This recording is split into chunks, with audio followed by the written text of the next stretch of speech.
terkait bagaimana kedudukan manusia dan Allah. Hal ini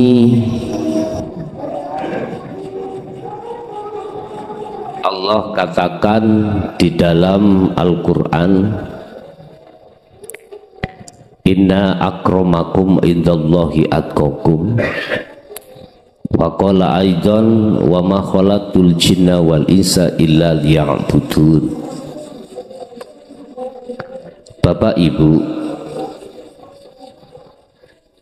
sudah tidak asing lagi tatkala kita mulai masuk akil balik, kita dididik Allah lewat utusannya Muhammadur Rasulullah Sallallahu Alaihi Wasallam di jalur syariah, dan itu Allah tuangkan di dalam sebuah ayat surat Ali Imran ayat 31, di mana Rasulullah tidak hanya mendidik kita sebagai umatnya di dalam jalur syariah, tetapi beliau juga mendidik kita di jalur hakikat. Dengan pendidikan jalur syariah itulah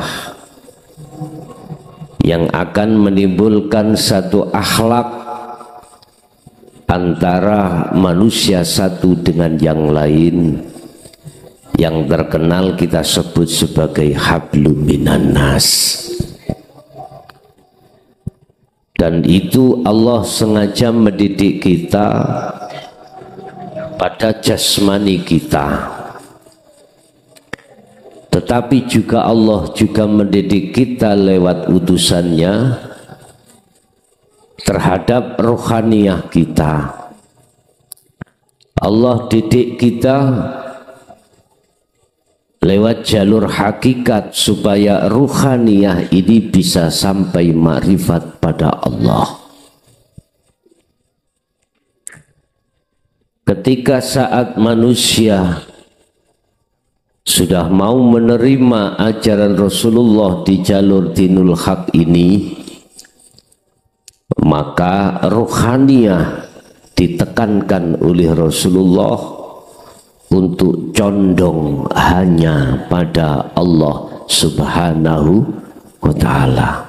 Millata Ibrahim Hanifa, condongnya hati hanya pada Allah, baik dari segi percintaan atau segi pemujaan, bahkan penyembahan, manakala manusia itu sudah mengawali pendidikan rohaniah ini, Bapak Ibu.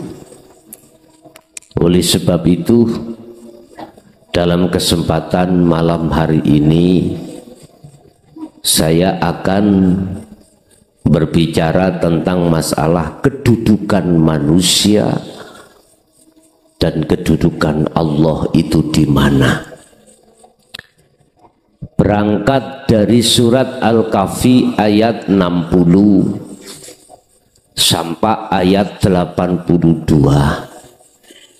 yang menceritakan tentang hikayah sejarah Baginda Musa alaihissalam ketika proses mulai dari syariah sampai pada makrifat pada Allah. Beliau diperintahkan Allah untuk berguru terhadap Nabi Khidir alaihissalam.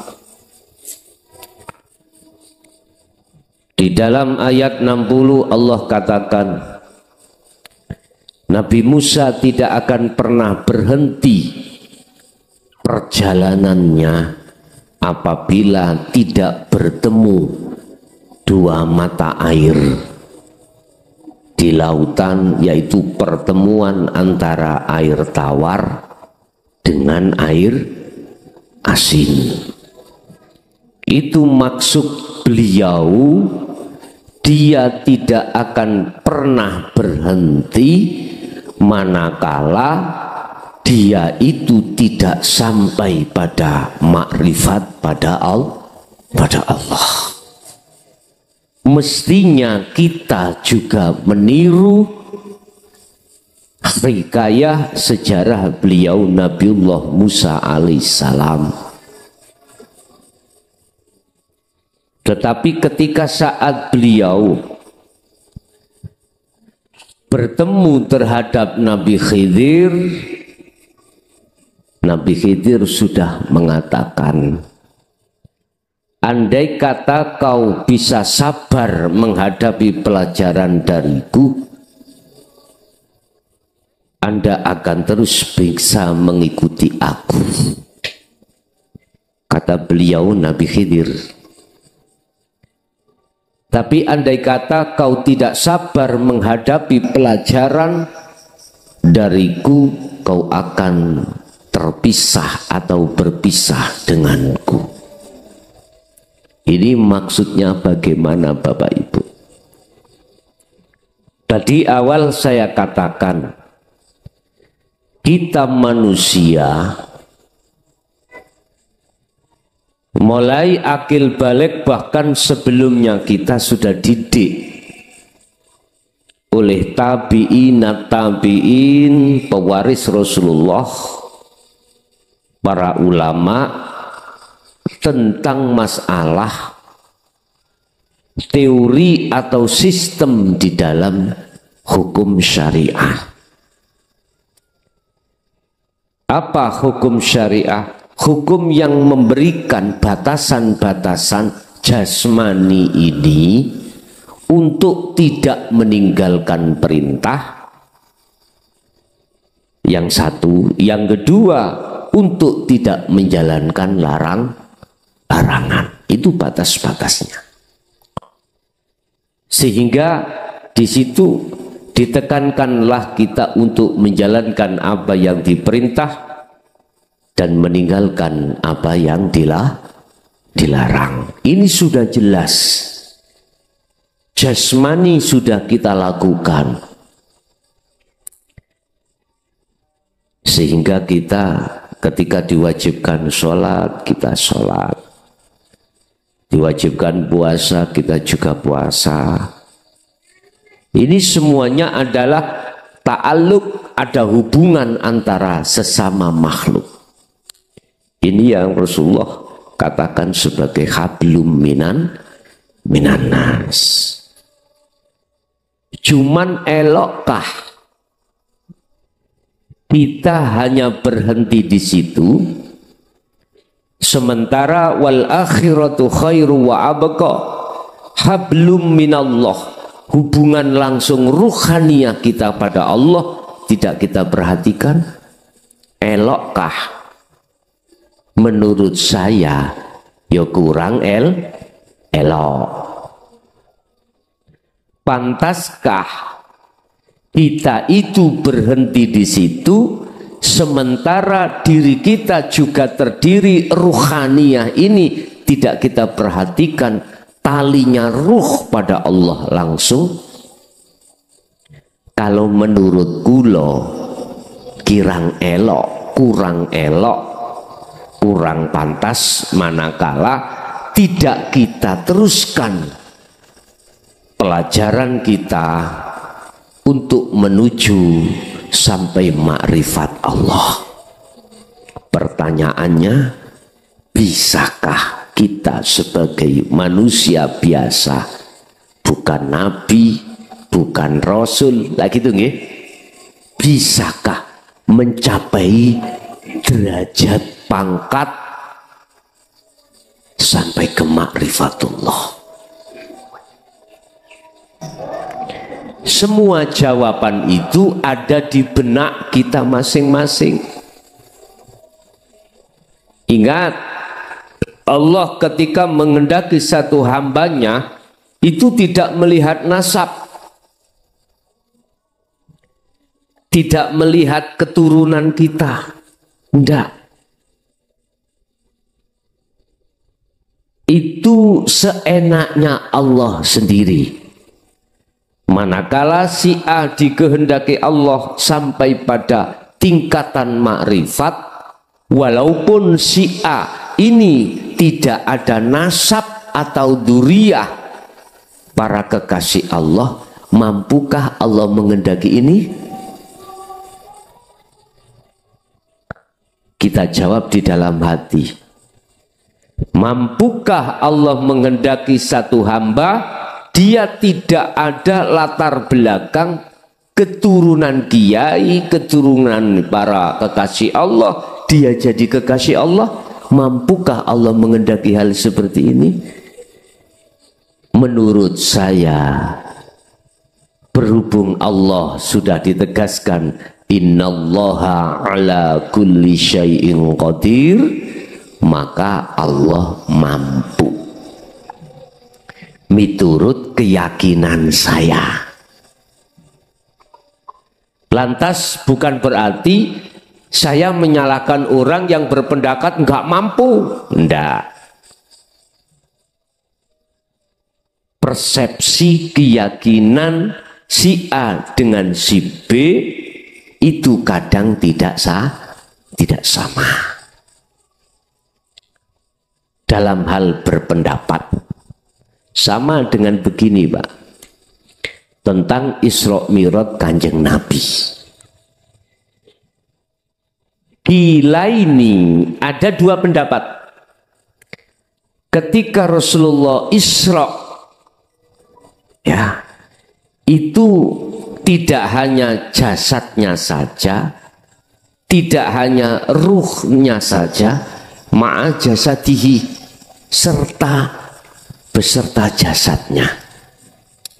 Yang kedua, ada yang berpendapat ulama biruhin fakot, hanya ruhnya saja. Pertanyaannya, apakah yang benar mana? Mana yang benar? Ruhnya saja apa sekalian dengan jasad? Just tinggal kita berpendapat di mana. Kalau pertanyaannya yang benar mana, miturut saya keduanya itu benar. Ada yang kekeh ruhnya saja, ada yang kekeh sekalian jasadnya. Dua pendapat yang tidak sama, mesti ketika bertemu ini tidak akan mungkin mau saling disalahkan, nah gitu toh. Sebab keduanya punya hujah, punya dasar masing-masing. Tidak jauh berbeda dengan hukum suami menyentuh istri batal apa enggak. Ada yang mengatakan batal, nggih. Ada yang mengatakan tidak batal. Kita berhenti, Pak, untuk debat berhenti.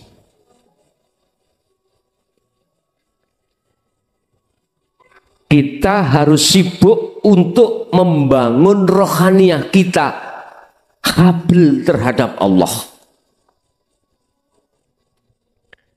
Sebab dari sisi lain, wa min waraihim barzakhun, kita ditunggu kematian.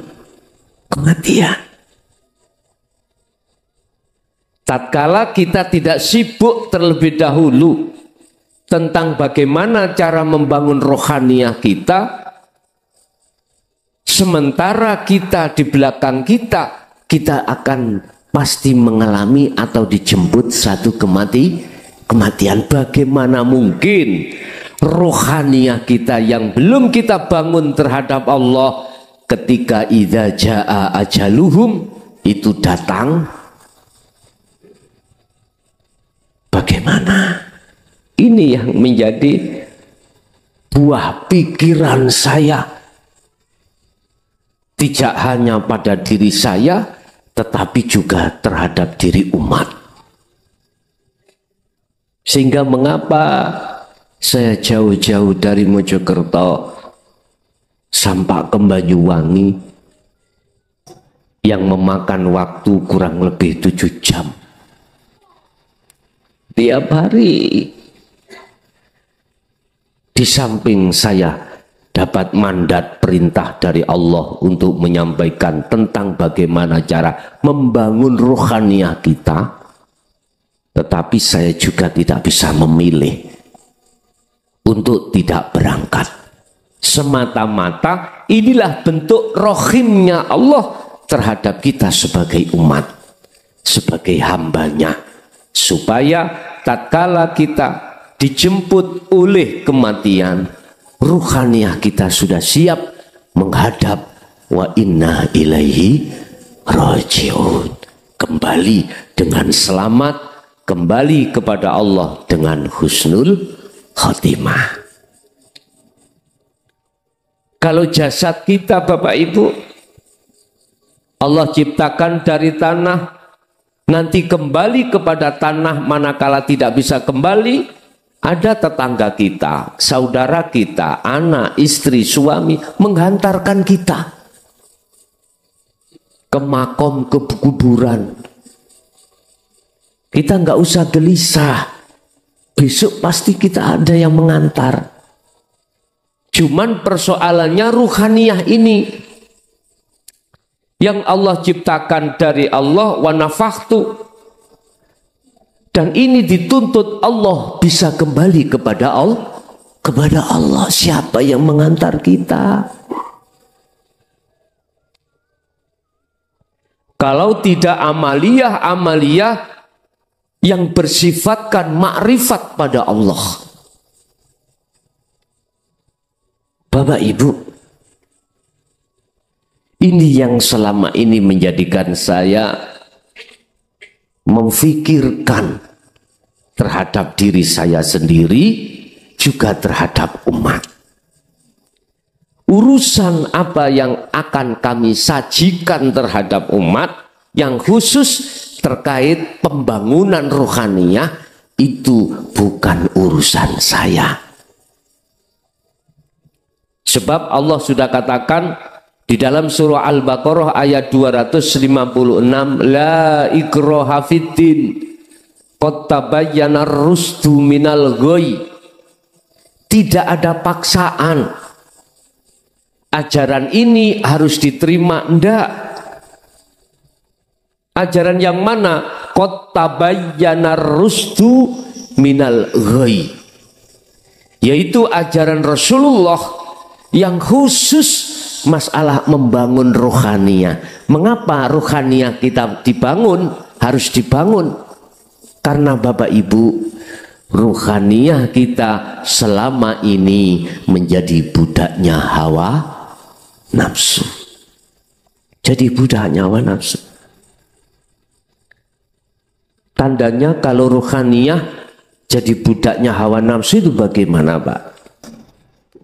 Semua amal kita, semua amal yang sumber, yang katanya dari diri kita, yang kita lakukan, amal, apakah itu sholatnya, puasanya, zakatnya, hajinya, atau sodakoh, atau amal dalam rumah tangga, tanpa kecuali tanda kalau ruhaniah kita itu menjadi budaknya hawa nafsu, amal itu ada unsur kepentingan hawa nafsu. Nafsu itu diri, Pak. Dikatakan di dalam Al-Quran, wa ma ubari'u nafsi inna nafsa la amratu bisu. Allah nang Allah itu maksudnya bagaimana? Ketika saya beramal, di dalam hati saya ruhaniyah ini mengaku diri saya yang bisa beramal. Mohon maaf kalau saya tidak bisa bahasa apa? Madura loh nggih.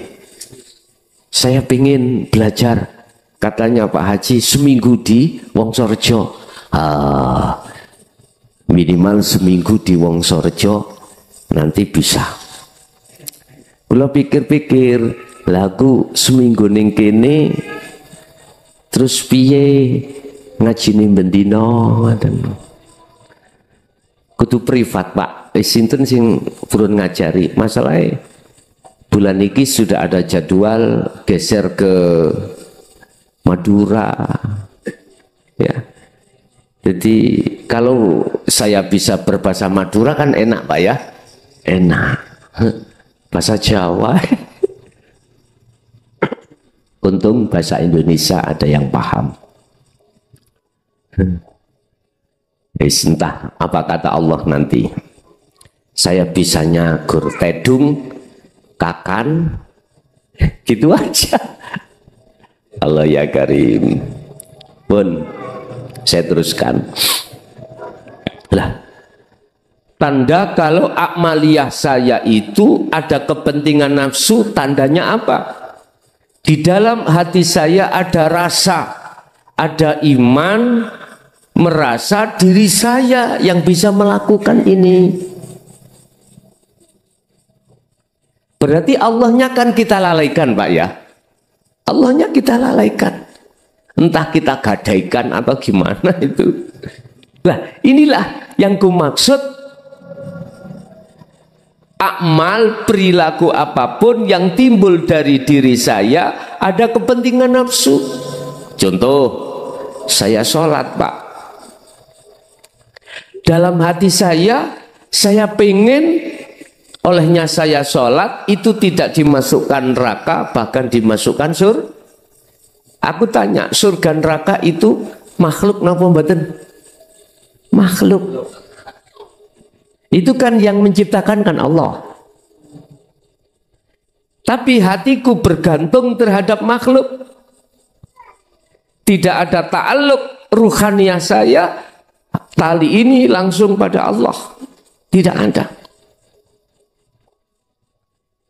Dengan bentuk keyakinan saya dalam hati saya itu, olehnya saya bisa melakukan sholat karena diri saya sendiri.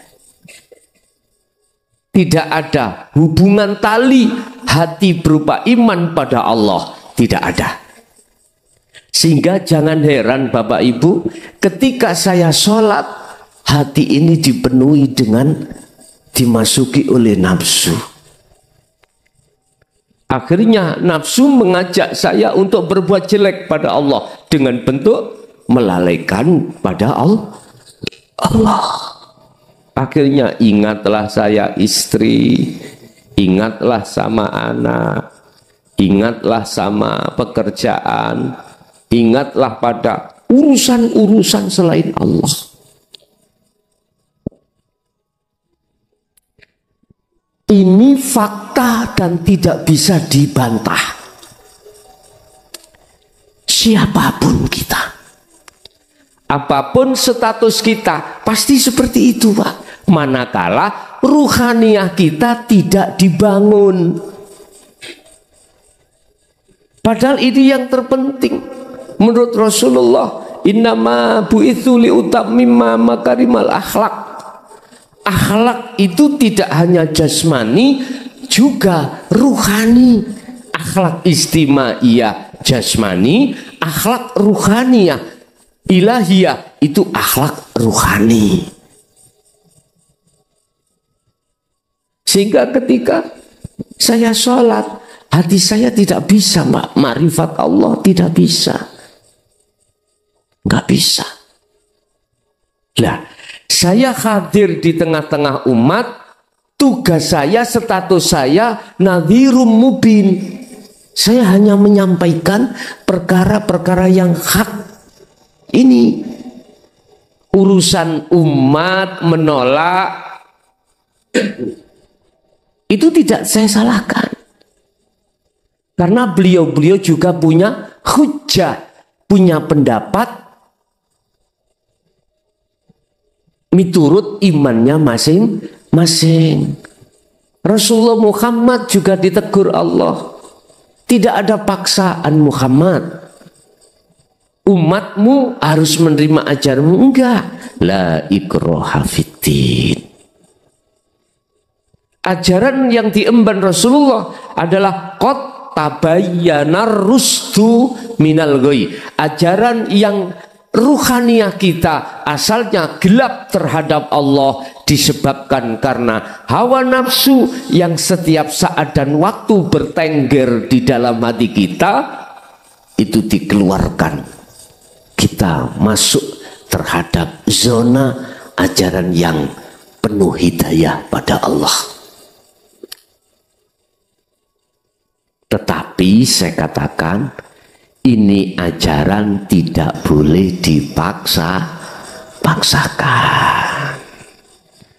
Ingat dalam surah Al-Anbiya ketika Nabi Yunus meninggalkan kaumnya disebabkan karena kaumnya menolak ajaran beliau, Nabi Yunus ditegur dan dihukum Allah dengan bentuk dimakan ikan paus atau ikan hiu karena meninggalkan, Pak.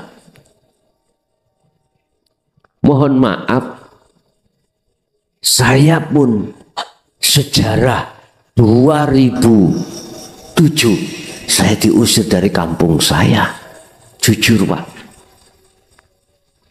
diusir karena saya menyampaikan dinul haq ini, pendidikan ruhaniyah ini di tengah-tengah masyarakat umum. Cuman pada saat itu saya tidak mau meninggalkan, karena saya juga ditegur Allah tidak boleh keluar. Muhammad, jangan kau bersedih terhadap umatmu tatkala umatmu itu ada yang menolak ajaranmu, jangan. Akhirnya ketika beliau masuk di dalam kaum Taif, beliau tidak hanya ajarannya dicaci maki, dikatakan sesat, beliau pun dicidrai, dihantam kotoran onta, dihantam batu, sampai beliau pelipisnya berdarah. Saat itu juga malaikat Jibril menawarkan diri untuk membumi hanguskan kaum Taif. Bagaimana jawab Rasulullah? Jangan. Maklum, dia belum mengerti. Gitu Pak nggih? Orang dekat jenengan, anak apa istri apa suami manakala menolak, jangan dibenci. Jangan. Karena belum mengerti. Tur juga jangan ditinggal. Suara sumbang di belakang, Gus, ditukar aja. Kalau istri nggak mau ikut seiman, ditukar yang ya jangan begitulah. Ya kalau Lombok Pak nih bisa ditukar, janganlah. Terus bimbing aja lah, terus. Rasulullah memberikan teladan Pak. Laqad kana lakum fi Rasulillahi uswatun hasanah. Tidak Pak. Beliau jawab terhadap malaikat Jibril, biar Bril barangkali nanti kapan hatinya dapat hidayah dan atau generasinya anak-anaknya menjadi pengikut aku. Jangan begitu ya Pak Rasulullah. Kalau kita bagaimana Pak? Libas saja lagi tuh, tinggalkan saja lagi tuh, nggih. Cari lagi katanya. Nabi Yunus tidak hanya meninggalkan umatnya yang menolak, tetapi beliau juga berdoa memohon pada Allah supaya dihancurkan umat yang seperti itu. Itu Nabi Yunus. Dan para nabi-nabi yang lainnya kecuali Rasulullah Muhammad SAW.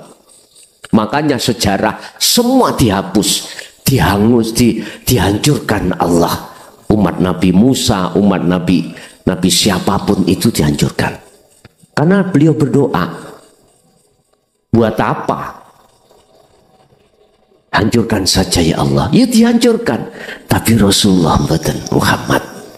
Inilah alasan mengapa satu-satu nabi atau rasul yang bisa memberikan syafaat terhadap umatnya besok di yaumil qiyamah secara pandang sudut syariat itu hanya Rasulullah. Di sini Pak. Karena Rasulullah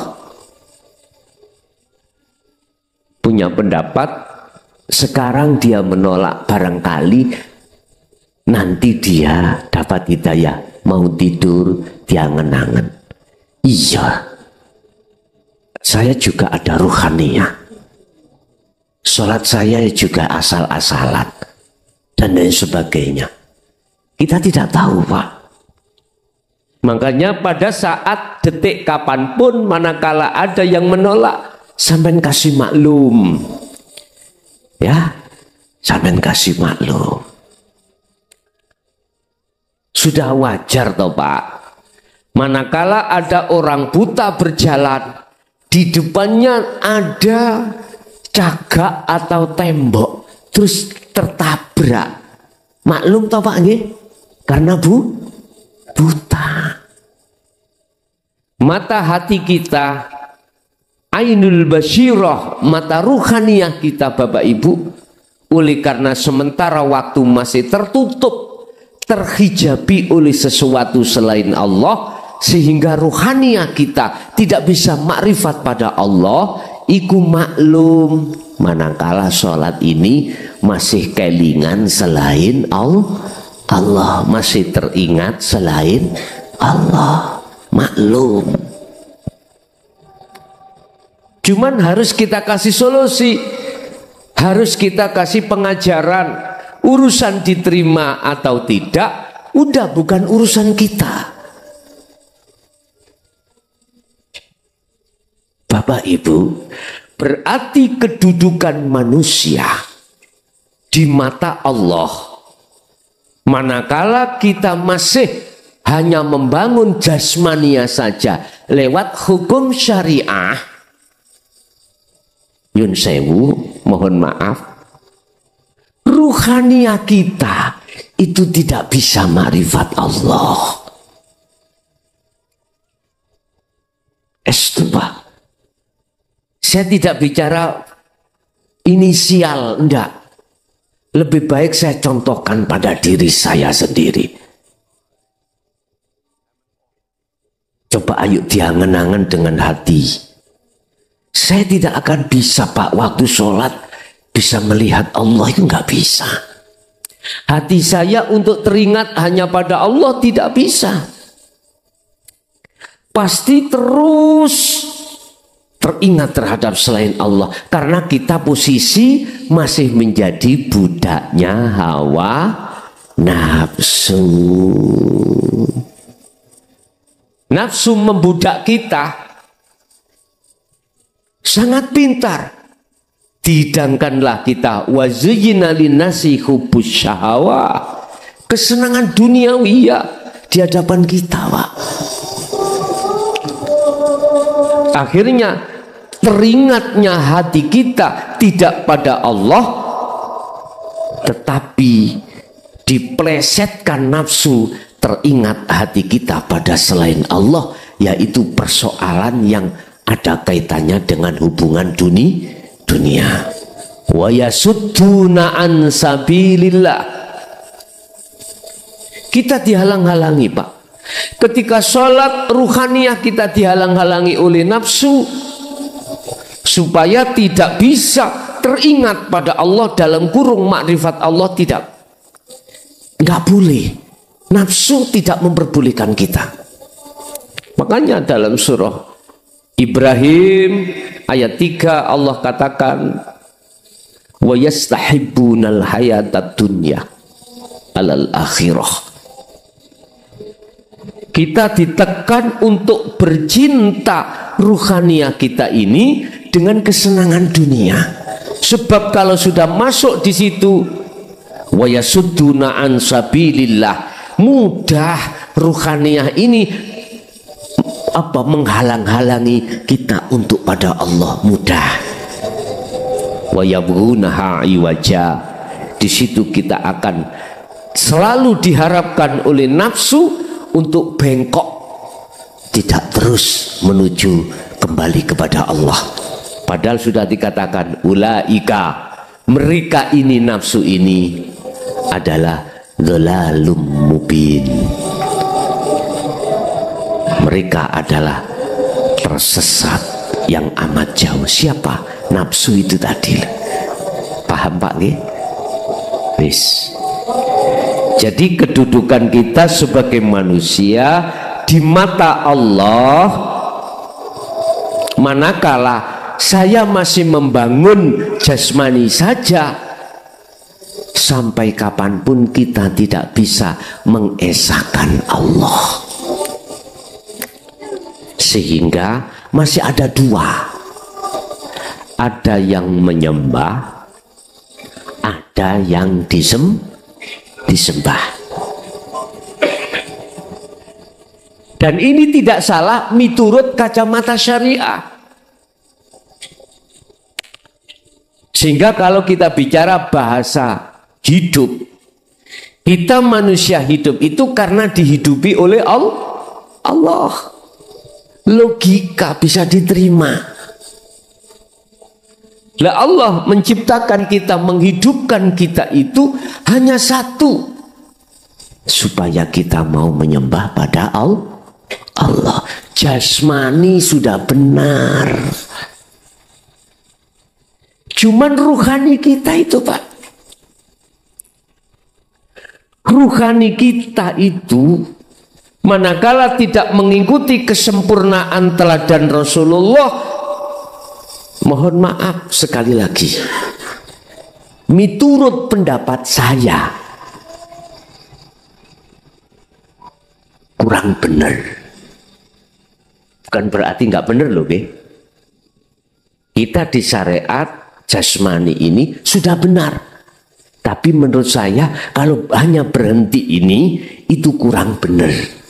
Letak kurang benernya bagaimana? Satu, kita manusia pasti ada ruhaniyah, dan ruhaniyah dari Allah nanti kembali kepada Allah. Kalau kita bicara ruhaniyah, hubungannya dengan cinta Pak, cinta pada Allah. Makanya Allah sampaikan terhadap kita sebagai umat lewat baginda Rasul, lewat sumber yang benar, yang tidak bisa dibantah adalah Al-Quran. Allah katakan, kul in kuntum tuhibbunallaha fattabi'uni. Pun iki sampean pegang Ali Imran 31 Pak. Katakan Muhammad, apabila cintamu itu betul-betul diterima oleh Allah, cinta di ruhaniyah nih gitu Pak, ruhaniyah apa? Ikuti Muhammad. Iki kalau Allah sing dawuh, tapi di sini Rasulullah yang diperintahkan dawuh oleh Allah. Ali Imran ayat 31. Apabila cintamu ingin diterima oleh Allah, ikuti saya, kata Rasulullah. Kita harus mengikuti kanjeng Nabi. Jangan setengah-setengah kita mengikuti Rasulullah Pak. Jangan jasmania saja, tetapi juga rohaniah. Mengikuti kanjeng Nabi jenengan dari sisi mana saya mengikuti panjenengan? Kalau diteruskan dalam satu pertanyaan, Bapak Ibu, kalau kita sudah berbicara masalah cinta terhadap Allah, itu kedudukannya itu di ruhania, bukan jasmani. Kalau jasmani, cinta kita itu terhadap sesama makhluk. Kalau ruhani, cinta kita bertemunya terhadap Allah. kalau boleh saya katakan, kekafahan Rasulullah, kesempurnaan Rasulullah itu tidak hanya di pembangunan jasmani, juga pembangunan rohani. Dengan apa kita membangun rohani? Bapak Ibu, kita kembali kepada surah Al-Baqarah ayat 208. Allah katakan, ya ayyuhalladzina amanu dzkhulu fisilmi kafah. Wahai orang yang beriman, masuklah kau di dalam agama Islam dengan sempurna. Kesempurnaan Islam itu kita harus melihat Rasulullah. Apa? Tidak hanya syariat, thariqah, juga hakikat sampai makrifat. Syariah kita dididik oleh Rasulullah untuk jasmani, hakikat kita dididik Rasulullah terhadap rohani supaya bisa mencapai makrifat pada Allah. Al-Anbiya muncul satu kalimat tauhid, la ilaha illa anta dan la ilaha illa ana. Inilah Bapak Ibu rumus-rumus, tempat-tempat mengapa kita dianjurkan untuk mensempurnakan keislaman kita masing-masing. Sebab tatkala ruhaniyah kita belum kita bangun, satu, pasti kita akan menjadi budaknya hawa nafsu. Kedua, kita pasti akan muncul sifat karakter yang dilarang Allah. Apa itu? Riya, takabur, sum'ah, hasud, dan lain sebagainya. Itu pasti muncul, Pak. Karena di dalam diri kita Bapak Ibu ada sifat dua. Setiap manusia ini.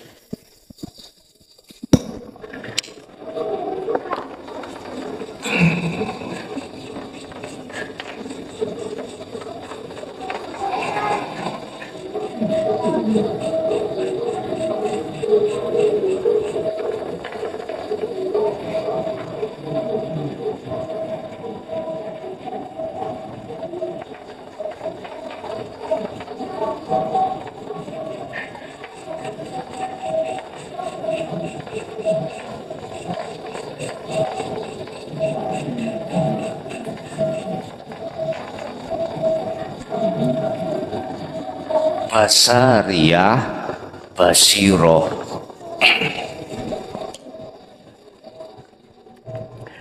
Di dalam setiap diri kita sebagai manusia, Allah letakkan dua sifat. Satu sifat basariyah. Di situ ada nafsu dua, nafsiyah dan amaroh.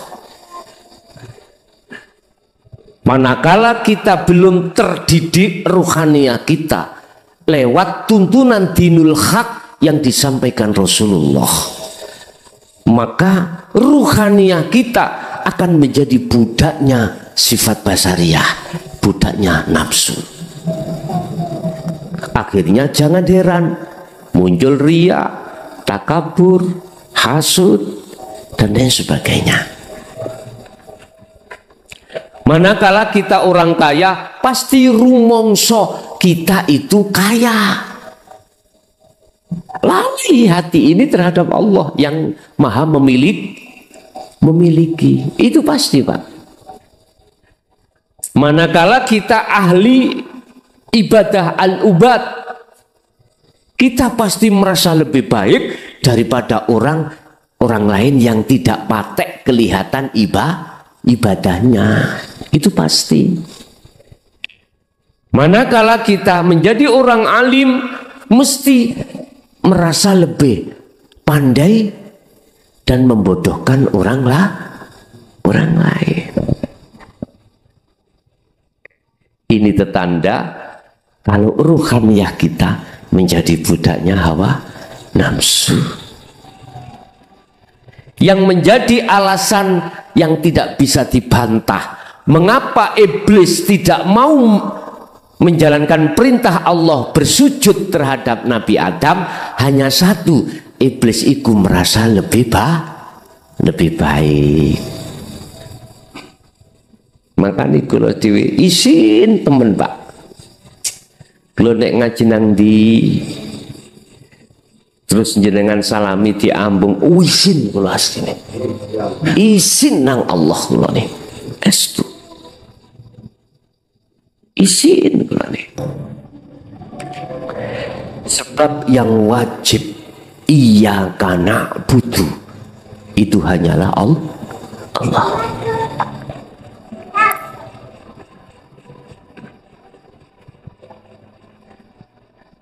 Saya cuman hanya memohon pada Allah, tetapkanlah imanku untuk tidak merampas sifatmu ya Allah. Begitu aku. Rabbana atina min ladunka rahmah wa hayyi lana min amrina rasyada. Bahaya loh Pak, bagi saya itu bahaya itu. Bahaya sekali. Bagi jenengan sih kalau sebatas jasmani tidak apa-apa, cuman bagi saya, kalau saya merasa lebih baik daripada jenengan, ini saya telah meninggalkan Allahku dan mengganti Allah yang lain. Allahku yang ahad saya tinggalkan, aku mencari Allahku yang akeh, yang banyak. Ini kekhawatiran saya. Ingat, Rasulullah pernah bersabda, besok umatku ngalami satu zaman di mana zaman itu koyoke akeh umat Islam tapi nggak ada kekuatan, seperti buai di tengah lautan. Nggak berbobot Pak. Karena apa? Takwanya itu kita masih bisa diombang-ambing oleh nafsu. Mohon maaf. Satu contoh saya di rumah ada pondok. Asalnya santri kula ribuan Pak, sekarang menjadi 3, nggak ngreges saya. Pada lari semuanya mencari pondok yang lebih baik. Kira-kira saya nggak ngreges Pak hati? Kita yang asalnya kaya Pak, punya pabrik, punya kapal, omset kita satu bulan itu tidak ratusan juta bahkan miliaran. Habis itu Allah memutar roda menjadi orang yang termiskin. Gak bunuh diri? Kira-kira gak gantung diri ya kita? Takwa kita selalu diobok-obok oleh nafsu untuk mengalihkan terhadap kesenangan dunia. Padahal Allah sudah katakan, alhaakumut takasur hatta zurtumul maqabir.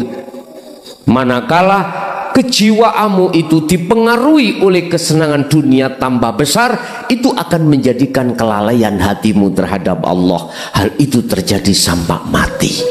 Na'udzubillahi min dzalik. Jok sampai, jangan sampailah. Bapak Ibu hadirin, sifat basariyah yang memunculkan nafsu nafsiyah dan amarah, dan nafsu nafsiyah itu memunculkan sifat-sifat yang dilarang oleh Allah, itu akan hangus manakala ruhaniyah kita itu terdidik kalih dinul haq. Misalkan iki ruh jadi di dalam diri ruh itu ada ini Pak. Tapi tak kala ruhaniyah kita terkuasai oleh nafsu atau sifat basiroh yang munculnya lawamah dan mutmainnah, apa di situ yang terjadi? Ya ayyatuhan nafsul mutmainnah, irji'i ila rabbiki radiyatam mardiyah. Mutmainnah itu kalimatnya itu memakai makna damai, jiwa yang damai. Jadi berbobot, Pak. Takwa sampai ini berbobot nantinya. Tidak seperti buai di lautan itu, tidak. Berbobot. Sehingga ketika saat dihadapkan kita jasmani tentang jatuhnya ekonomi, tentang jatuhnya image kita di tengah masyarakat, popularitas kita, kehormatan kita, kita nyantai. Asalnya kita itu dipanggil orang yang baik, Pak. Mbok dijeluk kiai, mbok dijeluk apa. Terus ndelalah Allah memutar, dipanggil penjahat. Kira-kira bagaimana? Asalnya kita dipuja oleh masyarakat, sekarang terbalik, kita dibenci masyarakat. Kalau iman sampai ruhaniyah ini sudah terkuasai oleh sifat basiroh, tambah seneng sampai ini. Mboten buyar. Keteguhan iman sampai datang Allah bertambah kuat, Pak.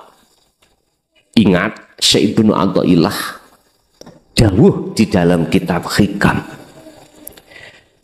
pujaan masyarakat terhadap dirimu disebabkan karena hartamu, dikarenakan karena tekunnya ibadahmu secara jasmani, dikarenakan karena disebabkan karena jenengan iki golongan wong sing yang ditokohkan.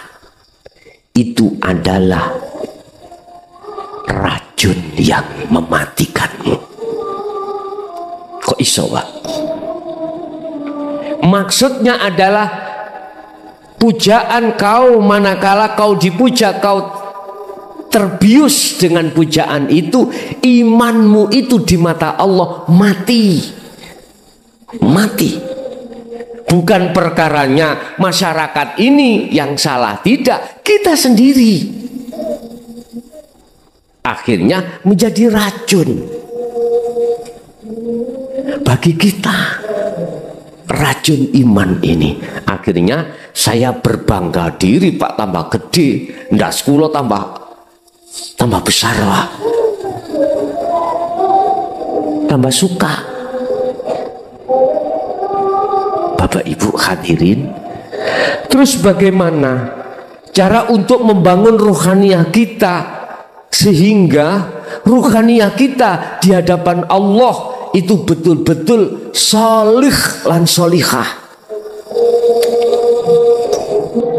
Rasulullah sudah memberikan pengajaran di dalam surah Al-Anbiya terkait tauhid la ilaha illa ana.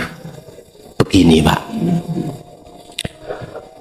25 ayati, tolong dikoreksi, nanti kalau salah diingatkan. Wa ma arsalna min qablika mir rasulin illa nuhi ilaihi annahu la ilaha illa ana fa'budun. Muhammad, aku tidak pernah mengutus utusan sebelum kau, termasuk dirimu, harus menerima inti wahyuku. Apa inti wahyu? Tidak ada Tuhan kecuali aku, kata Allah. Fa'budun, ajaklah semua umatmu untuk menyembah aku.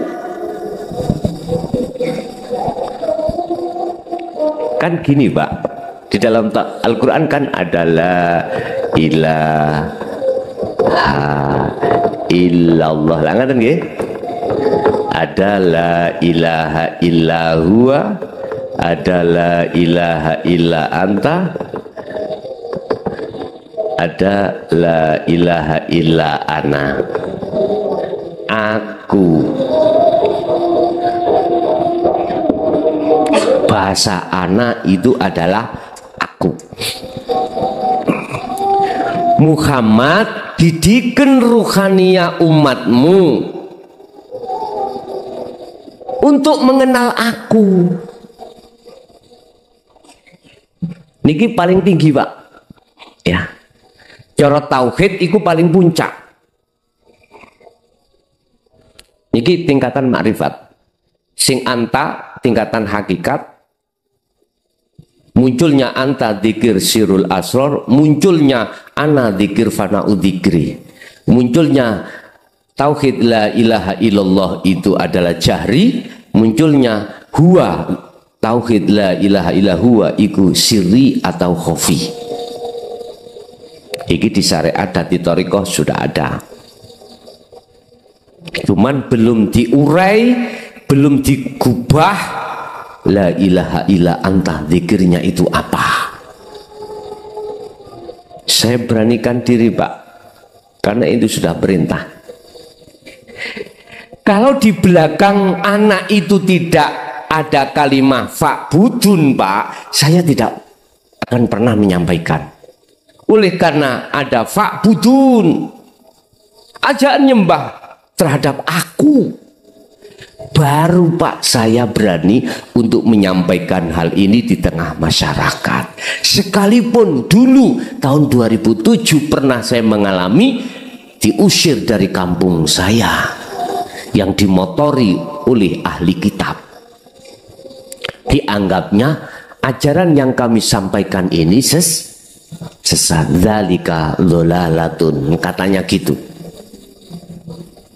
Saya belajar untuk meniru Rasulullah, tidak saya tinggalkan kaum itu. Alhamdulillah sampai sekarang ahli kitab menjadi satu desa, menjadi satu kampung, menjadi pengikut saya. Dan mengapa sampai saya dijadikan kepala desa? Entah kalau waktu itu saya tinggalkan, aku nggak tahu, Pak. Mungkin tidak ubahnya seperti Nabi Yunus, dimplok iwak gede. Entah iwak gede iku rondo lemu, apa ya apa saya tidak tahu. Allah ya Karim. Bapak Ibu hadirin. Terus di dalam ajaran Rasulullah di tauhid la ilaha illa anta itu isinya apa? Tolong kita kembali kepada surat Al-Baqarah ayat 256 dan 57. 256 257. Al-Baqarah 256 dengan 257. Disitulah jenengan nanti akan mengerti tentang habl, hubungan tali ruh dengan Allah. Wa man kana yarju liqa'a rabbi, mohon maaf, wa may yakfur bitaghut wa yu'min billah faqad istamsaka bil urwatil wuthqa lam fisama laha. Yang disebut memegang teguh tali Allah adalah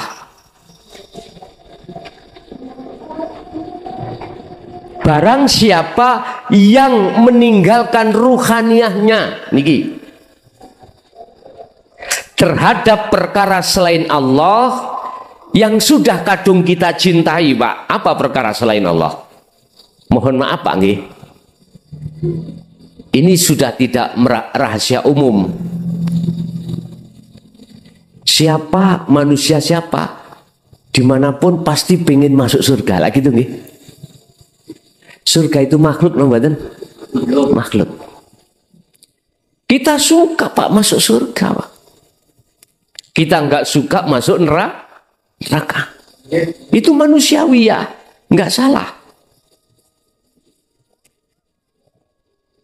Kita suka Pak menjadi orang yang kaya. Kita nggak suka menjadi orang miskin. Itu rasio, gak salah. Kita suka Pak mempunyai istri yang istri itu sholihah atau istilahnya itu menganut kita. Kita nggak suka melihat istri itu nggak nganut kita lah gitu tuh. Kalau kita seorang istri, kita suka Pak suami itu nggak nikah lagi lah gitu nggih, Bu? Terus nggih?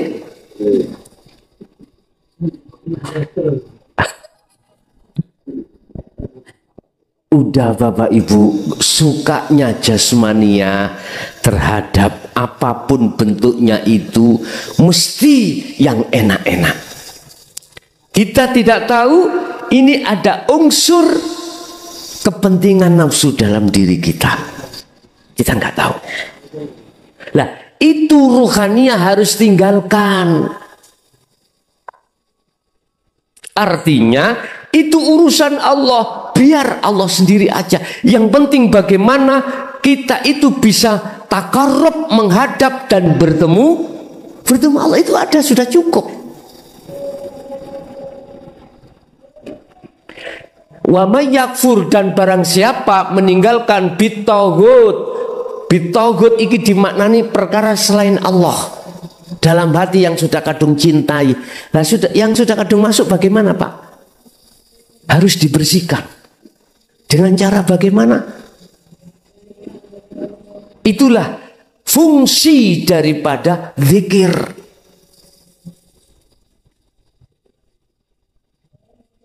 Barang siapa yang sudah berani mau meninggalkan cintanya ruh terhadap selain Allah yang sudah kadung masuk dan sudah hilang, wa yu'min billah, dia pasti akan imannya hanya pada Allah atau cintanya hanya pada Allah, umpama ketemu hanya pada Allah.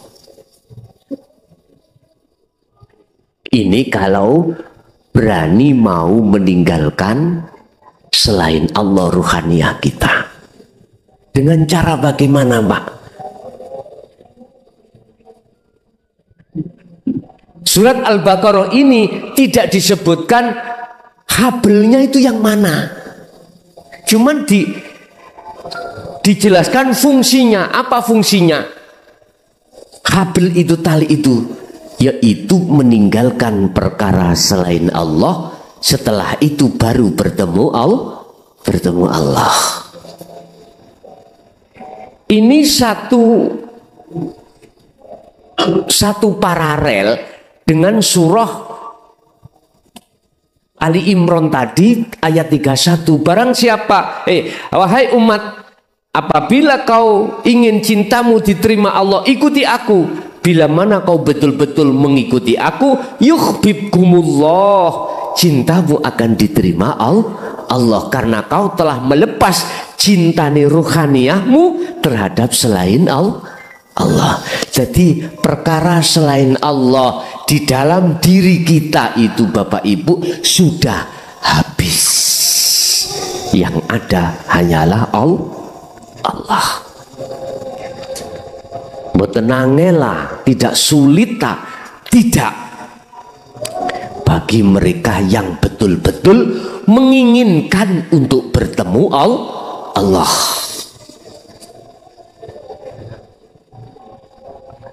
Bahkan kemarin saya singgung surat Al-Ankabut ayat 5. Ini nggak main-main Pak. Al-Ankabut ayat 5. Mangkana yarju liqa Allah, barang siapa yang punya keinginan bertemu Allah, Allah pasti ini Pak, pasti bahasanya akan mengagendakan waktu yang tertentu, pasti akan ditemui, pasti Pak. Tinggal pertanyaannya, kita mau mengikuti Rasulullah atau tidak, hanya itu. Terus bagaimana kesalahan ruhaniyah saya yang sudah bercinta terhadap selain Allah? Wa yaghfir lakum dzunubakum, diampuni Pak Sebab innallaha ghafurur rahim. Terus bagaimana caranya kita menghanguskan cintanya ruh yang tadinya sudah kelet pada istri, pada anak, pada harta benda? Bagaimana? Kalau jenengan mau, ini tak jamin. Karena Allah jamin. Saya menyampaikan apa yang menjadi perintah Allah terhadap saya. Pasti akan bisa. Caranya bagaimana? Udah. Ikuti Rasulullah di dalam surah Al-Insan ayat 25-26. Sibukkanlah ruhaniyahmu dengan zikir yang dilahirkan la ilaha illa anta wa ana untuk menuju wa ana. Apa yang muncul dari zikir la ilaha illa anta itu? Itulah Bapak Ibu yang kami sebut adzikru bisiril asrar. Zikir yang sudah tidak mengucap baik lisan maupun hati tentang Allah. Tidak.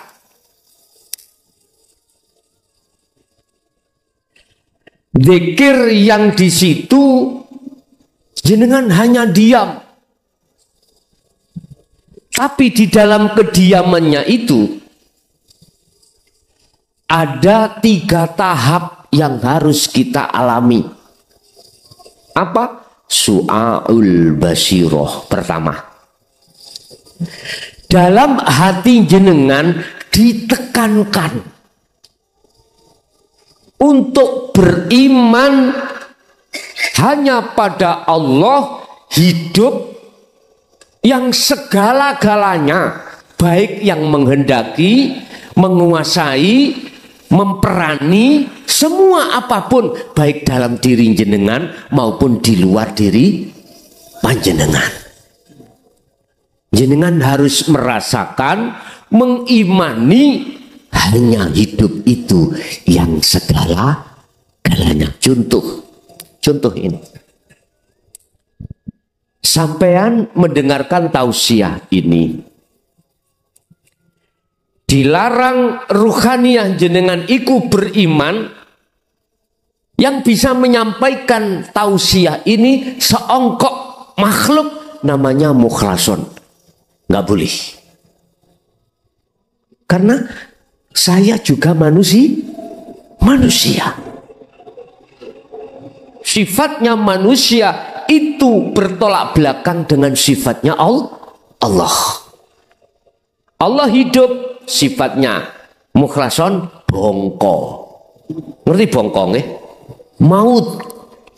Bahasa Madura ini no, mate.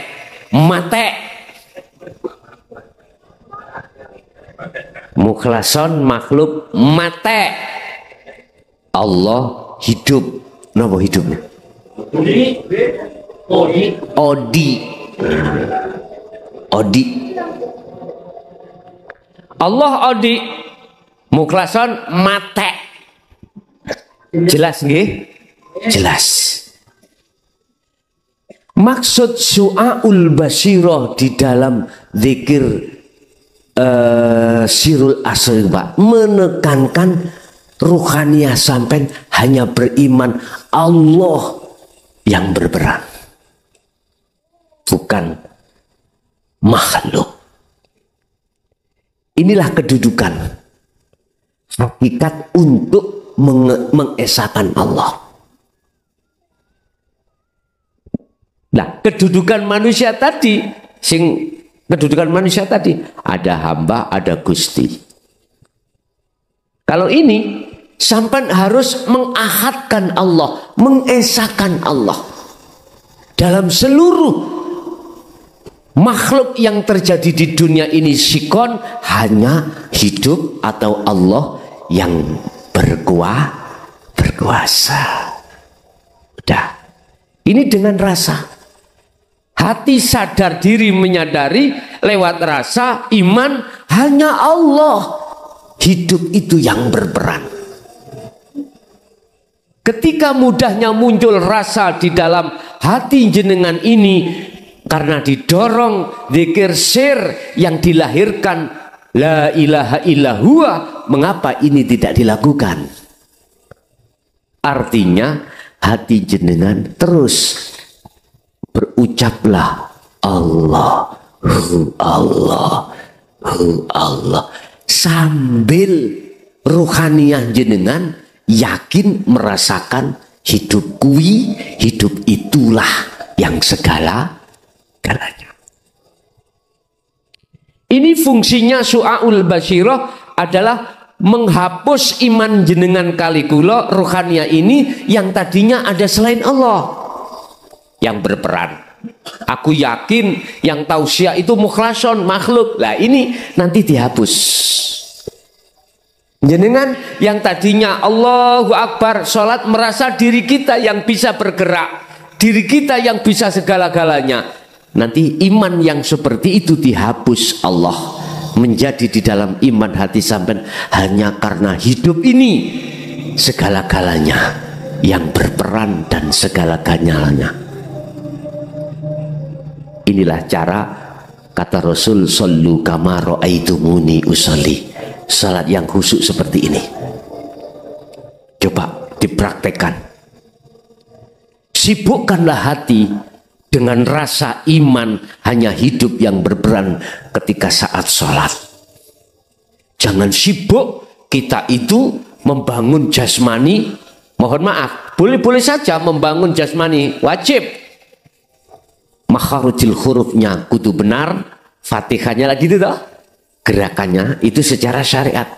Tapi manakala kau tidak sibuk membangun rohaniyahmu, mohon maaf, sholat kita pasti akan dijerumuskan oleh nafsu rohaniyah kita.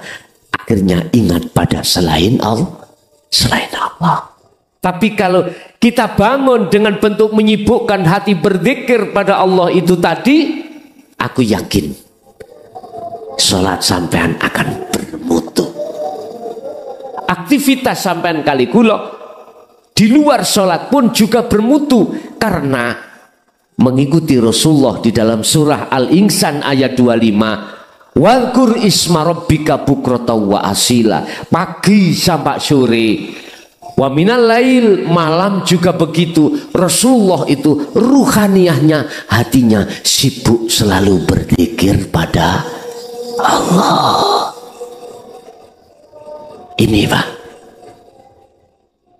Nah, zikir yang bisa mencapai tembus terhadap yang memiliki nama Allah, berangkatnya dari zikir sirul asrar di Su'aul Basyirah menuju Ainul Basyirah. Apa Ainul Basyirah? Makrifat Allah. Ruhaniyah sudah dijanjikan Allah bertemu terhadap Allah. Tetanda bertemu apabila la yarawna li anfusihim syai'an. Diri kita Pak ya, diri kita sudah tidak merasa kalau sholat itu sholat kita. Terus melihat makhluk yang lainnya, diri kita sudah tidak yakin munculnya sumber perkara itu dari makhluk, sudah tidak ada. Ini tertanda kalau ruhaniyah itu sudah sampai pada Allah. Laksana air hujan turun ke lautan, sudah sampai ke lautan, nama air hujan hilang boten? Hilang. Ruhaniyah jenengan hilang. Nama makhluk hilang. Inilah yang kumaksud kedudukan makhluk dan kedudukan Allah. Manakala kau bisa melepaskan sifat basyariyah atau keakuan hamba, maka mohon maaf, Anda ini yang dikatakan arifun, hamba yang sudah sampai makrifat pada Allah. Inilah kesempurnaan Islam. Bapak Ibu, kalau sudah di Ainul Basyirah, maka otomatis Allah katakan, di situ dikatakan hakul basyirah, sudah benar sodakta. Ya abdi sodakta, sudah benar, sudah betul keimananmu, hanya keesaan padaku. Itu kata Allah. Sodakta, sodakta, udah benar, sudah benar. Akhirnya dengan sendirinya Anda akan menemukan zikir yang keempat, fana'u zikri, yang muncul dari la ilaha illa ana. Maka penyembahan jenengan itu benar-benar terhadap aku. Paham?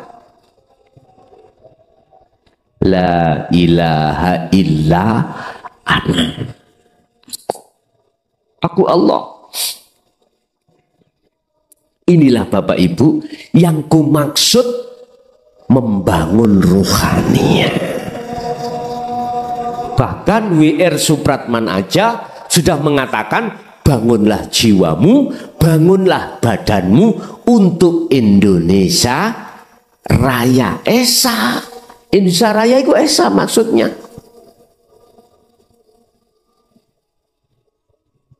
Awwaluddin ma'rifatullah.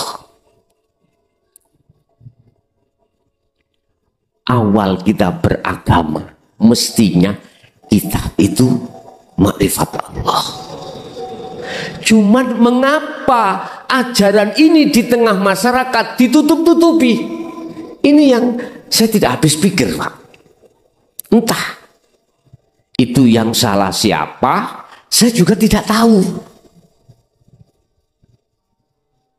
Hak, wallahi ini ajaran Rasulullah. Mengapa disembunyikan? Terus sebab apa ini disembunyikan? Saya juga tidak tahu apa alasannya mereka-mereka itu. Saya tidak tahu, Pak.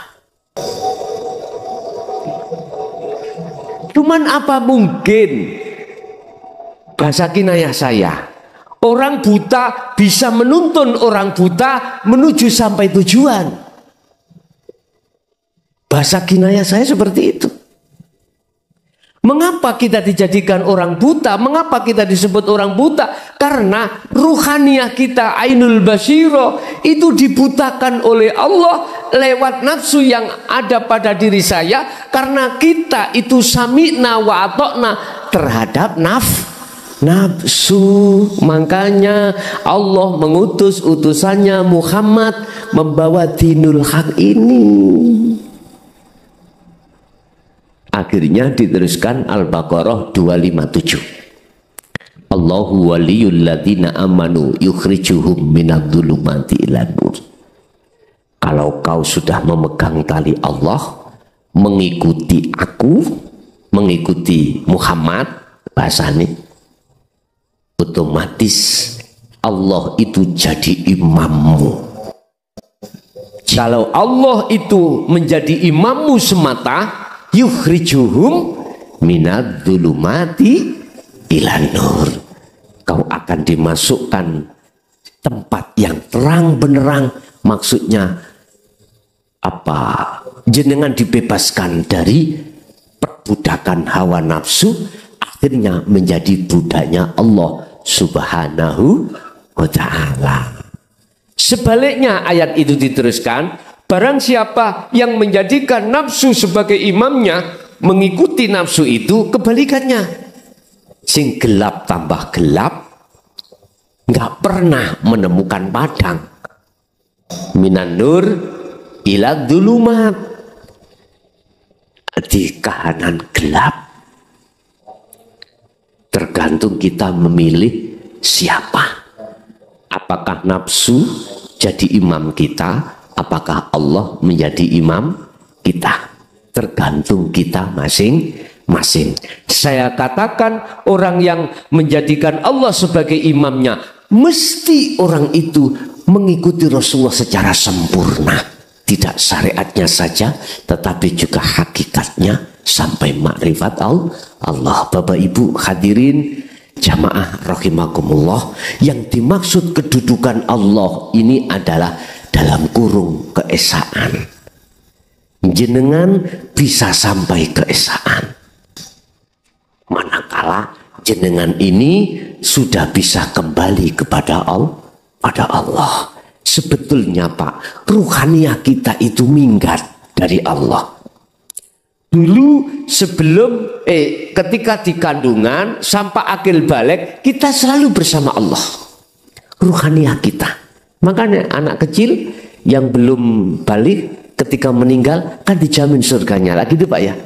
Dijamin. Rasulullah memberikan hadis seperti itu. Karena apa? Ruhaniah kita masih putih, masih bersih, masih fitrah, tidak kecampuran urusan dunia.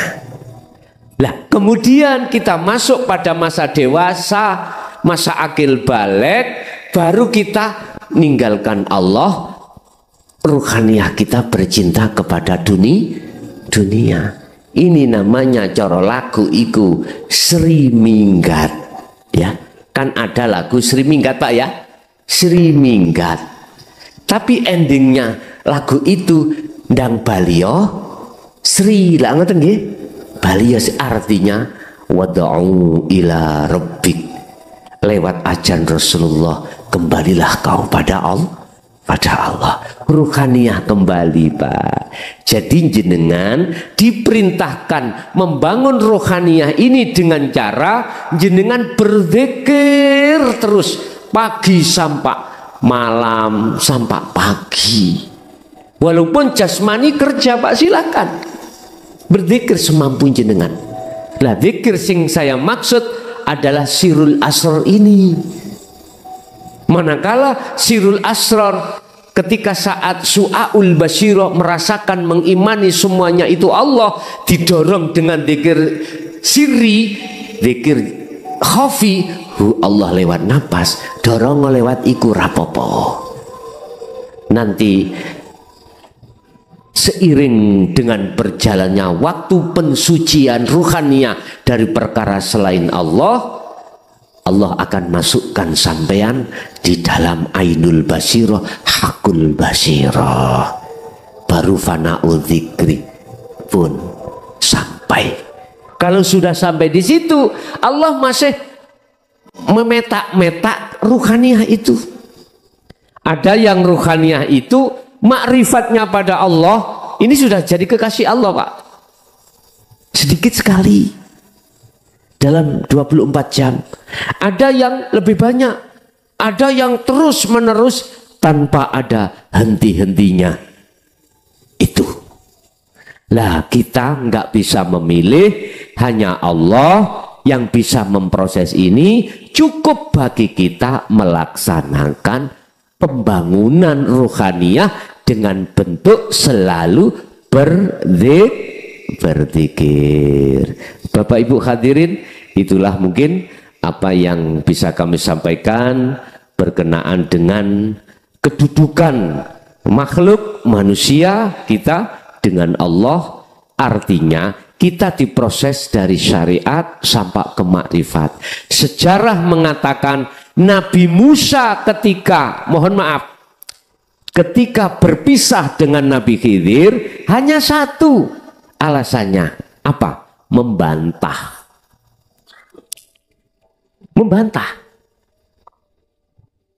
Ketika beliau memberikan pengajaran yang ada di ruhaniah, beliau membantah. Gak sabar. Terjadi 3 kali. Ya tak? Inilah maksudnya air tawar itu syariat, air asin itu hakikat makrifat. Bertemu. Kalau sudah ketemu ini berarti tertanda Anda sudah ketemu Nabi Khidir. Hati jenengan kalau sudah menerima ajaran dinul haq, berarti Anda ketemu Nabi Khidir. Ini pun dipandang dari sisi syariat loh Pak ya. Nggak bisa sampean memandang dari sisi hakikat. Apa sisi hakikat? Khidir, hadir Pak. Hidayah Allah sudah masuk di dalam jenengan. Tapi tidak semuanya, Pak. Ada yang menolak loh. Menolak. Contoh Nabi Musa pada saat itu menolak. Protes terus terhadap Nabi Khidir. Pertama dihadapkan ketika beliau itu membocorkan perahu. Okay? Perahunya orang kampung untuk disuruh untuk menghantarkan atau nyebrang tengah laut, dibocori, otomatis kan tenggelam, Pak ya. Mengapa? Artinya gini, Pak, ajaran dinul haq ini jangan diterima akal, harus kau terima dengan hati iman. Kalau kau terima akal, mana yang tidak masuk di akal hukum salah, mesti gitu, Pak, mesti disalahkan. Nabi Khidir membocori perahu miturut hukum syariat salah, mboten? Salah, gitu, salah, karena ini 170 pasalnya.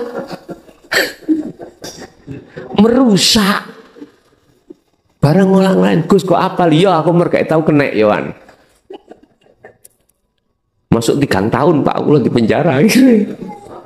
Jadi kok umpama zamani Nabi Khidir ada KUHP, masuklah Nabi Khidir ke penjara 3 tahun.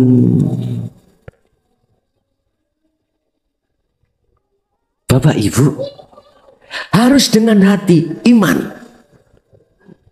dengan rasa.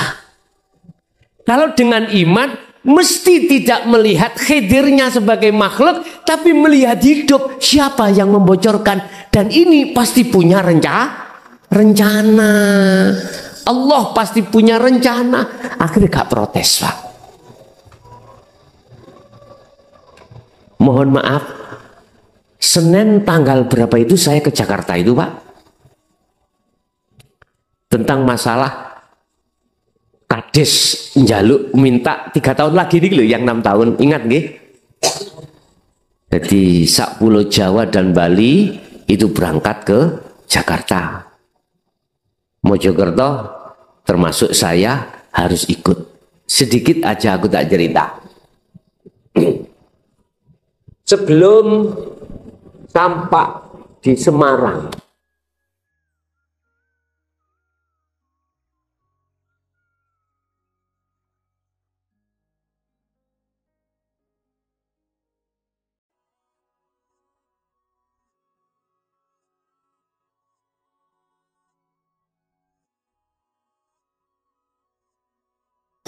jenenge Kades itu nek gak bisa sapi mboten purun.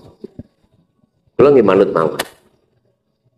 Sebelum Semarang itu ada jalan turun terus naik itu. Daerah mana itu? Salatiga. Wis duka niku. Gonggel nggih. Lah. Miturut kehendak Allah.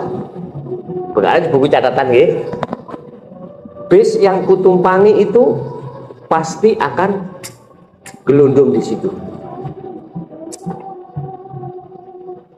Melihat rasio cuaca itu hujan, kan mudah Pak ya, mudah selip lah gitu toh. Tetapi mengapa bis nyar yo bagus semuanya di daerah Sragen itu dimacetkan Allah. Bis saya itu namanya pompa solar baru itu gak fungsi, akhirnya tidak bisa berjalan. Satu. Kedua, bis itu masih baru lah, nggak ada sabuknya Pak ya. Ada? Nggak ada sabuknya. Perasaan saya loh nggak ada sabuknya. Tapi mengapa Allah menyuruh saya berangkat disuruh membawa sabuk? Saya nggak punya sabuk Pak. Saya kepala desa itu damel rafia nih, tancang lah podo mawon toh. Ternyata ada tas ya yang panjang. Saya ketok Pak. Saya manut saja. Ada apa ini kok saya disuruh membawa sapu? Terus sapu itu saya umetkan di kursi. Apabila gelundung kan nggak jatuh toh Pak. Yang diuduk itu kan yang tidak pakai sapu. Kasyafe Allah buka. Pasti nanti menurut hitungan Allah ya, kehendak Allah pasti nanti di punti tadi gombela pasti niki kecelakaan. Tapi saya tidak dikasih tahu meninggal semuanya atau enggak. Bisa mengukur sampai akal toh. Melihat seperti itu, saya sendiri menyalahi aturan terhadap Allah, gak punya etika. Apa? Gak punya etika. Saya memohon pada Allah, ya Allah selamatkanlah gitu. Secara syariat nggak apa-apa Pak ya. Tapi secara hakikat saya salah. Tapi ada konsekuensi terhadap saya secara pribadi dari Allah nanti. Ternyata di Sragen bis itu di pompa apa namanya? Solar itu nggak fungsi. Kalau akal nggak masuk akal menurut teknisinya. Tapi mengapa ini terjadi? Saya diam aja. Coba Pak panjenengan, apalagi sebagai kepala desa ya. Ketika saat jenengan di tengah apa namanya? Tol. Macet 5 jam, ngamuk-ngamuk betul. Warung nggak ada. Jauh dari kamar mandi, di tengah-tengah tol masa ada. Kecuali ke area Pak ya. Ada rest area. Indah Pak itu. Namanya kepala desa. Sungguhnya metu kabeh Pak. Saya berkata, dulur, aku yakin supirnya gak kepingin ngene. Gitu Pak ya. Jenengan yo gak kepingin. Tapi opo Gusti Allah menghendaki ini. Coba angen-angen. Itu agak sadar. Aku kasihan supirnya Pak. Baik sewit ya. Akhirnya minta ganti bis. Akhirnya PU itu membawa bis lagi Pak. Saya akan kelonggian. Kan tekor akhirnya PU gitu. Akhirnya beliaunya teknisinya memberikan pilihan kepada kita. Didandani 10 menit selesai bis yang rusak tadi, atau kita pindah bis yang baru ini. Semua mengatakan pindah aja. Hanya saya sendiri yang tidak mau. Kalau sampai berangkat bawa bis sendiri, silahkan. Saya nggak jadi berangkat ke Jakarta, saya ikut pulang. Berhubung teman-teman itu melihat saya, akhirnya ikut saya. 15 menit selesai, terus bis itu kena, berangkatlah kita. Akhirnya alhamdulillah di tempat yang saya dengan maksud tadi tidak terjadi apa-apa. Saya sujud syukur langsung. Tapi konsekuensi saya pulang tertinggal bis. Lari kira-kira 1 kilo Pak. Sebab apa? Gini, jamaah di Jakarta itu ngebel saya, Gus pakai pesawat, saya pesankan lagi gitu lah. Saya kira duhur sudah pulang, padahal kita duhur pulang sudah habis. Ternyata adanya pesawat jam 7 malam. Saya sudah berhubung sudah ditinggal. Akhirnya saya telepon kepada jamaah, jangan aku tak ikut bis saja. Jam 7 malam Pak, lagi berangkat. Tak sendirian saya di hotel. Akhirnya saya lari Pak. Untung di Jakarta macet. Jadi saya bisa menutupi. Jadi seperti polisi pendidikan saya. Di sini bawa tas ransel, lari. Satu. Kedua, ketika pulang, HP saya 2 ditinggalkan Allah di bis itu. Akhirnya saya paginya harus berangkat ke PU-nya. PU-nya ada di Kediri. Ke sana Pak. Ya sudah, ini konsekuensi saya. Atas dasar saya memohon pada Allah supaya diselamatkan teman-teman kepala. Pulangnya saya kasih tahu Pak kepada seluruh kepala desa. Proses ini tadi akhirnya nangis minta maaf. Saya suruh minta maaf dengan sopir. Mas Arabin akhirnya minta maaf. Disitulah artinya semua apa yang Allah berikan terhadap kita walaupun tidak mungkin enak diterima secara manusiawiah, jangan kemalan protes. Masukkan di dalam hati Pak, berarti iman. Kalau sudah dimasuk di iman, pasti melihat Allahnya yang berkehendak. Itu loh nanti kita amarah tidak muncul Pak. Muring-muring tidak muncul. Apa muring-muring itu? Marah-marah. Ngeroweng bahasa sini. Ngamuk tidak muncul Pak.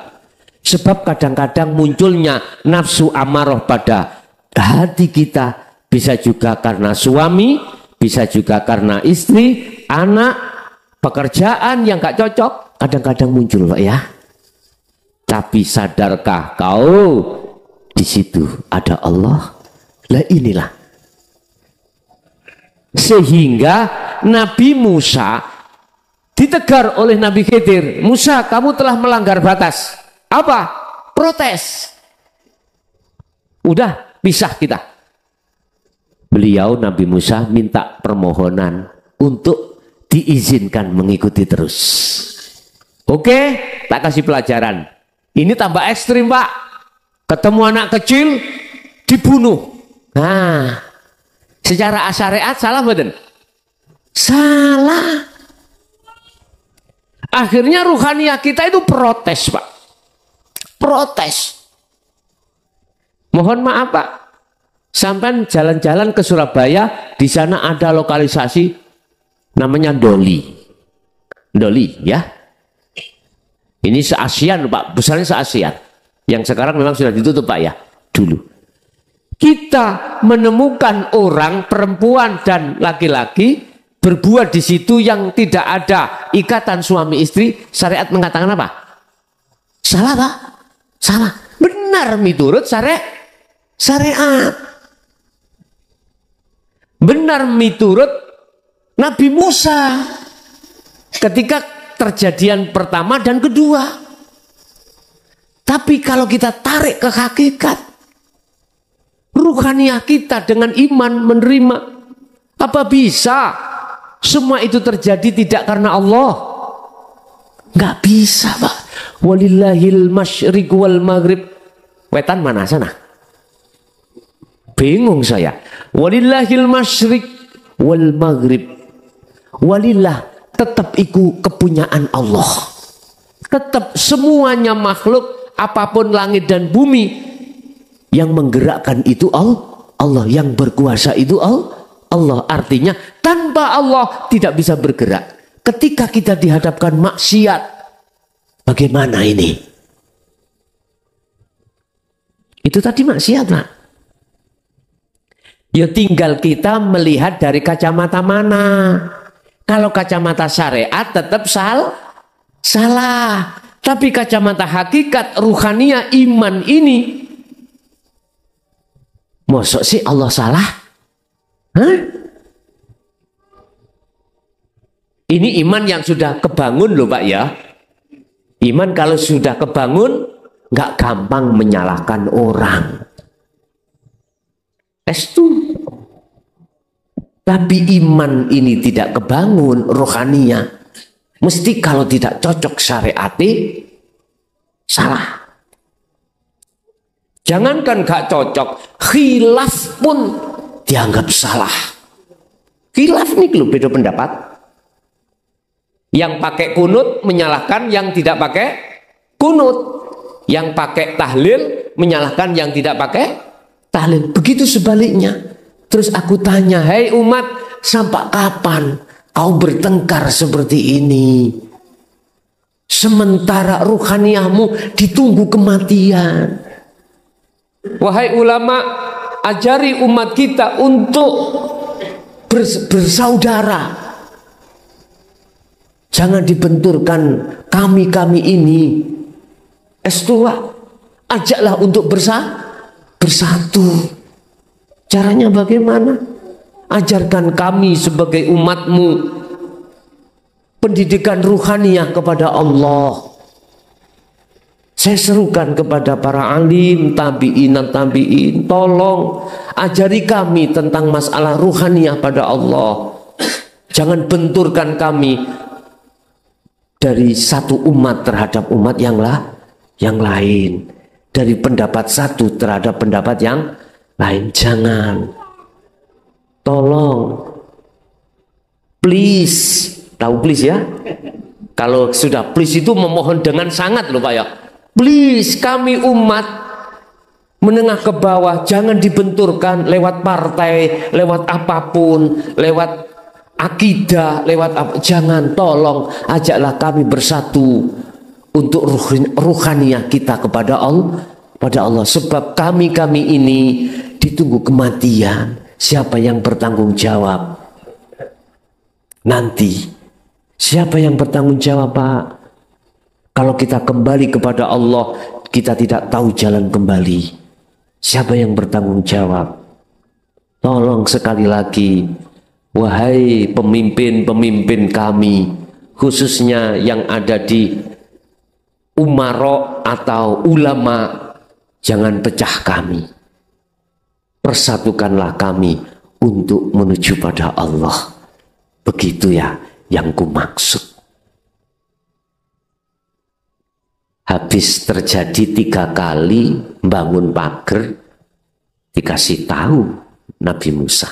Musa, sudah 3 kali kau protes terhadapku. Yang 3 kali yang terakhir kan ketika masuk kampung minta dijamu tapi tidak dijamu oleh kampung. Mengapa kalau dijamu Musa? Merasa dia Rasul, merasa dia Nabi, merasa dia orang terpandang. Tekoyo kasih jajan, sambut lah gitu toh. Ini gak disambut, dongkol hatinya. Hatinya Musa dongkol. Terus melihat pagar. Bahasa Indonesia pagar ya Pak? Pagar. Ini mau roboh. Lah, Nabi Khidir mengajak Musa, ayo dibangun, ini mau roboh. Jawabannya bagaimana? Mana mungkin saya mau, wong kaumnya aja tidak menghormat padaku. Ini Pak, gegara Musa ini terlalu gede ilmu syariate, ilmu hakikatnya nggak ada sama sekali, menolak. Betul. Apa yang terjadi? Perpisahan antara Nabi Khidir dengan Nabi Musa.